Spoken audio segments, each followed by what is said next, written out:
second home win for Max, and I think the crowd rather enjoyed that one. I'm sure you did as well. How proud of you of your strategy team today, and also of your driver? Well, look, I mean, that was a massively tough race with the virtual safety cars, the safety cars, and it was a matter of making the right calls at the right time. And you know, particularly that last one to pit Max from the lead, put him behind what would have been 2 Mercedes. But for us, it was crucial to be on the right tire, and you know, it worked out, you know, beautifully in the end.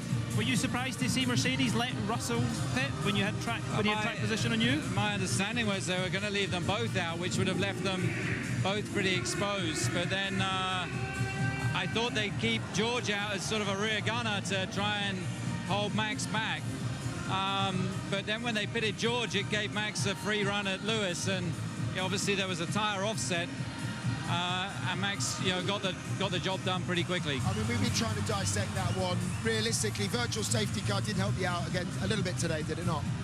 The virtual safety car, it did, but we converted at that point onto a hard, which we had no intention of using. I think if the race would have run its normal process, we'd have gone soft, medium, soft, and with the tyre overlay we would have had at the end, whilst we would have conceded track position, I think we would have made the pass like we did at the end there. There's some confusion. Do you know what happened to Yuki's car? He was saying about a loose tyre, and then there was talk about seat belts.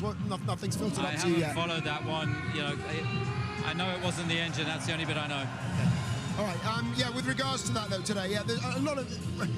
When you look at the way that Red Bull operate, and you see what's happened to Ferrari a few times this year, and then what's happened to Mercedes today, do you feel that you guys have got the strongest strategy team, the strongest pit wall out there?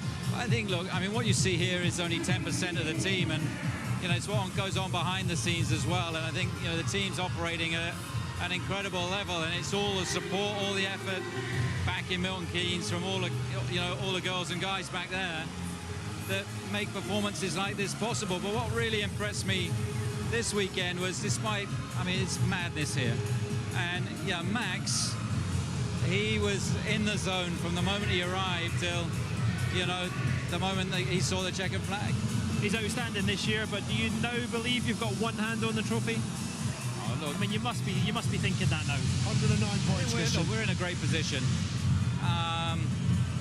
You know, so and we probably have to try quite hard to lose it, but you know, mathematically, you know, nothing's done until it's done. So our approach, as it's always been, is go one race at a time.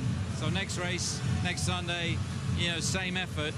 We don't allow ourselves to think too far ahead. Is the constructors as important to you as the drivers this year after last year? You know, it's because, you know, the constructors is, you know, that's team versus team, and that's been dominated obviously by next door for the last 8 years. So if we manage to bring that one home, you know, that's for us as big as the drivers this year.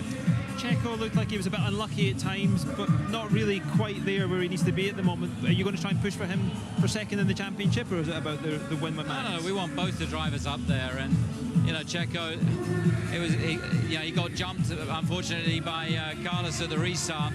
He wanted to take the medium tyre for the last stint. That was the tyre he felt best on, and I think probably with hindsight we should have overruled it and gone with the soft. I know it's not your team, it's your sister team. Just before I let you go, have you got any information on Pierre Gasly, where he might be next year? Do you think he will be remaining within the Red Bull family, or do you think he may be going? Look, you know, he's a Red Bull Racing, you know, driver on loan to AlphaTauri, so you know, there's a lot of moving plates at the moment.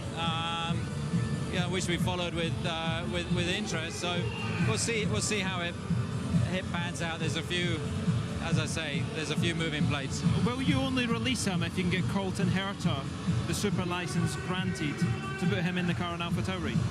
That's a key element. You know, you're not going to release, you know, Pierre if we don't have something, you know, exciting to put in that car. Congratulations. We'll let you go and enjoy